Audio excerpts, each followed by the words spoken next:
You like the dream came true? For the Bee Gees, absolutely, absolutely. Well, what about for you? I didn't witness it, but it was the Lulu show. And, He never liked talking about this list. Not in interviews, not in documentaries, and not even when he was asked directly by people who knew how much he'd survived.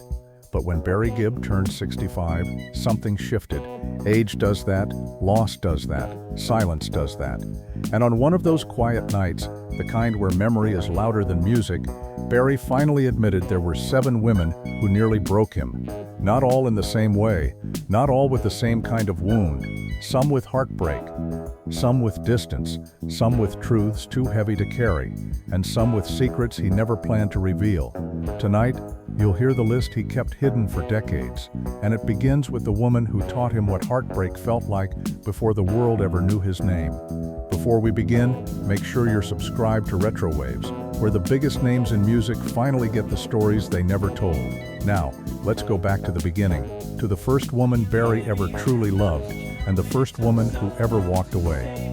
Barry has always been the strong one, the last BG, the protector, the calm in every storm.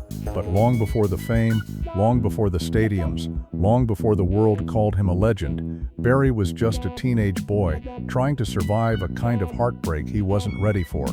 People think the Bee Gees' story begins with success. It doesn't. It begins with a broken marriage, a broken home, and a boy who felt like he'd already failed at the one thing he wanted most: love. Because before Barry met Linda Gray, before the world wrote fairy tale headlines about their perfect marriage, before the decades of loyalty and devotion, there was Maureen Bates, the woman Barry married when he was far too young to understand what forever meant. She wasn't a mistake, but the timing was, and the price of that mistake stayed with him for years. The story begins in 1966 when Barry Gibb was just 19 years old, ambitious, charming, and still living on dreams that barely paid the bills. The Bee Gees were talented, yes, but they were not yet the Bee Gees. They were hungry, unpolished, and fighting for their break. That's when he met her, Maureen Bates. Friends said she was warm, steady, and exactly the kind of girl Barry needed in the middle of his chaotic climb toward fame. They fell fast, too fast. And Barry, in that young and desperate way teenage boys do, believed love would anchor him. So he married her. It wasn't a publicity stunt. It wasn't a business move. It wasn't for attention. It was real love. Fragile, impulsive, and doomed. Because fame changes everything. Success changes everything. And Barry was about to find that out the hardest way possible. Their marriage lasted just 12 months, a fact confirmed in multiple public records. 1 year. That's all it took for the cracks to show. Barry was writing constantly, performing constantly, pushing himself harder than any normal relationship could survive. The Bee Gees were suddenly rising. Producers wanted them, labels wanted them, audiences wanted them, and Barry, well, he didn't know how to be a husband and a star at the same time. Maureen didn't leave because she didn't love him. Barry didn't leave because he stopped caring. They left because the world around them was too big, too fast, and too dangerous for a marriage that young. Barry later admitted, quietly, that he still felt guilty about how quickly it fell apart, because when a marriage ends that fast, the wound lingers. Even decades later, Barry almost never talks about Maureen. Not because he's hiding anything dark, not because there was scandal, not because there was betrayal, but because it hurt, because he failed. Because the end of that marriage made him question whether he was even capable of lasting love. His brothers never mocked him for it, but they never brought it up either. It was a quiet wound in the Gibb family, one of those things everyone knew, but no one dared touch. And Barry buried it deep, just like he buried every fear that threatened his rise. Yet there's a detail fans rarely know. After Maureen left, Barry didn't date seriously again for years. That's how deep the scar was. That's how much that first heartbreak shaped him. He wasn't afraid of fame.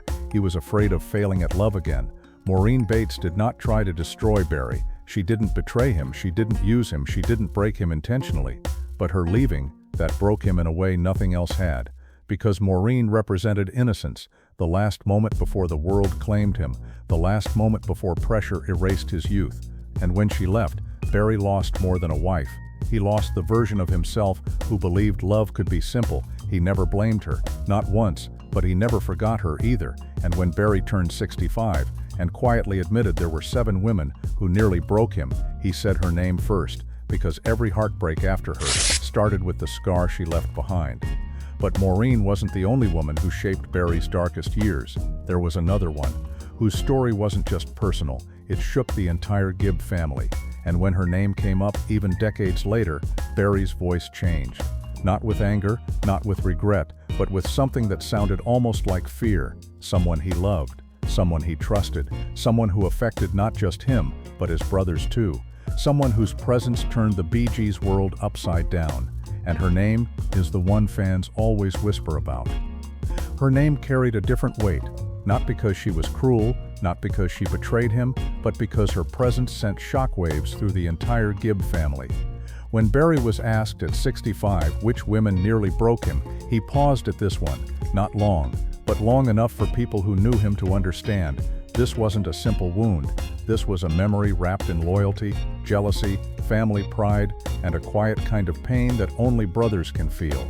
Because the second woman on Barry's list wasn't his wife, she was someone else's, someone very close to him, and the fallout from that relationship would test Barry in ways he never expected. Her name was Lulu. Lulu wasn't an ordinary celebrity. She was a powerhouse, a global voice, a woman whose fame matched the Bee Gees far more closely than most people remember. When she met Robin Gibb, Barry's younger brother, it felt like destiny. 2 rising stars, 2 big personalities, 2 artists who lived life at full volume.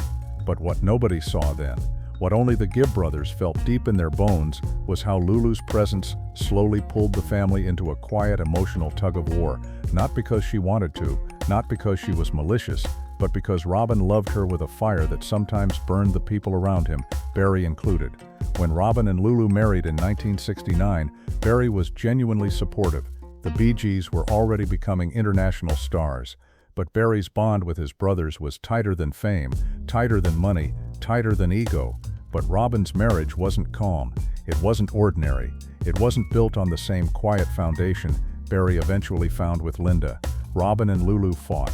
They reconciled. They loved fiercely. They clashed publicly. They made headlines, not always for music. In interviews years later, Lulu herself confirmed the truth. Her marriage to Robin was passionate, chaotic, and ultimately overwhelming.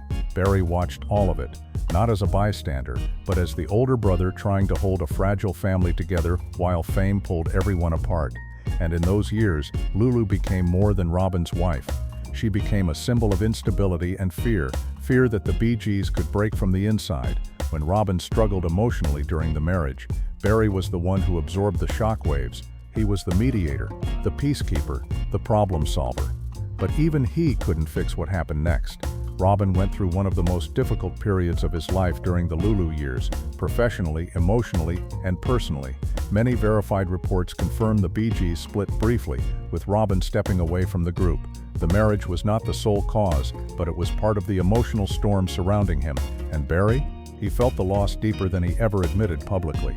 Because the Bee Gees weren't a band to him, they were blood, his identity, his life, and suddenly the center of that world was cracking. Through no fault of hers, Lulu became the face of a period Barry still hesitates to revisit. It must be said clearly, Lulu did not set out to harm Barry. She wasn't cruel, she wasn't manipulative, she wasn't trying to destroy the Bee Gees. But love, especially fiery, volatile love, has a way of creating collateral damage. And Barry lived through the emotional fallout of every tear, every argument, every headline, every family split. There's a detail most fans don't know. When Robin walked away from the Bee Gees for a time, Barry blamed himself. Not Robin, not Lulu, himself. He felt like the older brother who had failed to protect the family harmony. And when Barry listed the women who nearly broke him, he included Lulu not because of anything she did to him, but because of what her story did to someone he loved, and therefore to him. Decades after Robin and Lulu divorced, Barry was asked about her again. Not with hostility, not with bitterness, but with a surprising softness.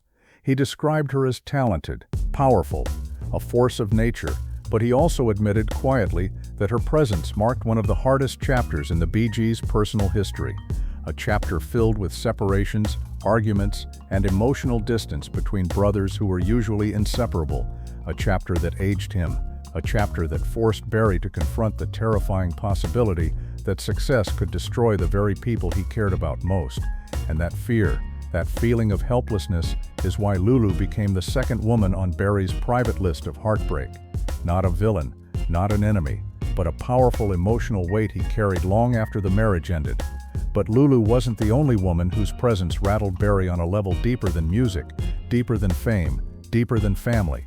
There was another, a woman whose connection to Barry was different, not romantic, not familial, but powerful enough to shake his confidence and nearly shatter one of the Bee Gees' most celebrated chapters. A woman whose involvement with Barry sparked whispers he never wanted to address and pressure he struggled to hide. And her name is one fans recognize instantly, but almost no one knows what really happened behind closed doors. She wasn't a lover, she wasn't a wife, and she wasn't a rumor, whispered in the dark. She was something far more dangerous. A woman whose brilliance matched Barry's, whose presence challenged him, and whose expectations nearly crushed him during one of the most pressure-filled chapters of his life. Because the third woman on Barry Gibb's private list was a global icon, a perfectionist, a powerhouse, a storm he both admired and feared. Her name was Barbra Streisand, not romantically connected, not emotionally intimate in the traditional sense, but their collaboration pushed Barry to his limits and brought him closer to breaking than most fans will ever understand.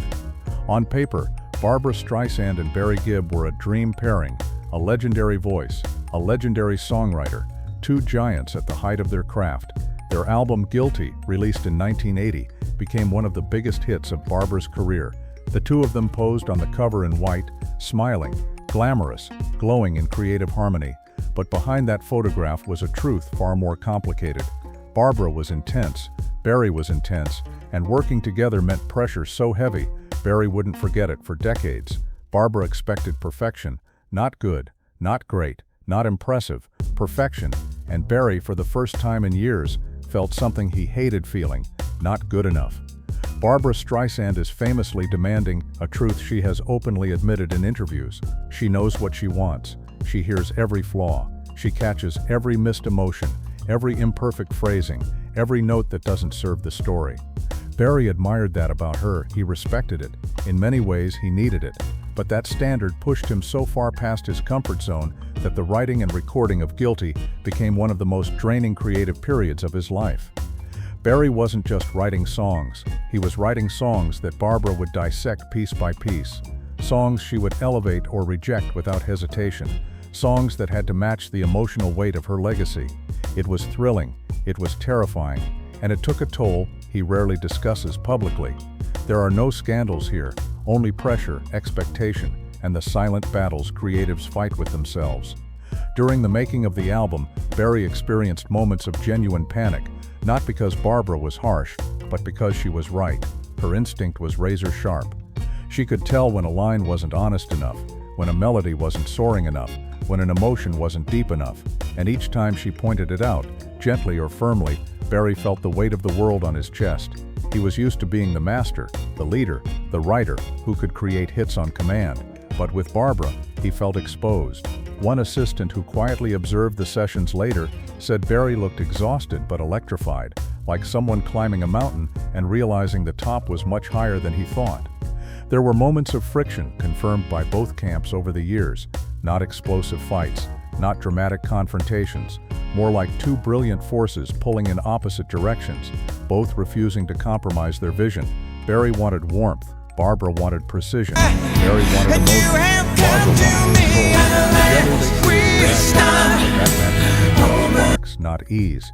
Behind closed doors, Barry reportedly worried he couldn't give Streisand what she needed, not as a performer, as a partner in art. Because if he failed her, he wouldn't just disappoint a collaborator, he'd disappoint a legend. And Barry carried that fear silently, shaping every lyric, every chord, every harmony, until he nearly broke under the pressure. When Guilty was released, it changed everything. It won Grammys, it topped charts around the world. It became one of the most iconic collaborations in pop history. People thought the white suit cover photo represented ease, chemistry, effortless glamour, but Barry never forgot that the album was built on days where he questioned himself, nights where he rewrote entire verses, hours where he pushed his voice to the limit. because Barbra could sense when he wasn't giving her his absolute best. She didn't break him intentionally, but she almost broke him through excellence, through expectation, through the demand for a level of truth in performance he had never experienced before. And Barry, at 65, said her name with a mixture of affection and something that almost sounded like emotional exhaustion, because she changed him, pushed him, frightened him, inspired him, and forced him to confront the limits of his own genius. But Barbra wasn't the only woman who left Barry awestruck or overwhelmed. There was another, a woman whose presence carried mystery, distance, and a certain quiet gravity that Barry found both inspiring and unsettling. A woman whose collaboration with him sparked whispers, some verified, some pure rumor, and forced Barry into one of the most emotionally complex creative relationships of his entire career. Someone whose connection to Barry wasn't just musical, someone whose influence lingered long after the spotlight faded, and someone whose name still makes fans stop and wonder what really happened between them. She wasn't a lover, she wasn't a rumor, she wasn't a rival, she was something far more complicated. A woman whose quiet gravity pulled Barry into an emotional space he wasn't prepared for. The fourth woman on Barry's list was Dionne Warwick. Not because she hurt him intentionally, but because working with her forced Barry to face a part of himself he'd been avoiding for years. By the time Barry crossed paths with Dionne, she had already lived through the highs and lows of several eras of music, and she carried all of that weight inside her voice.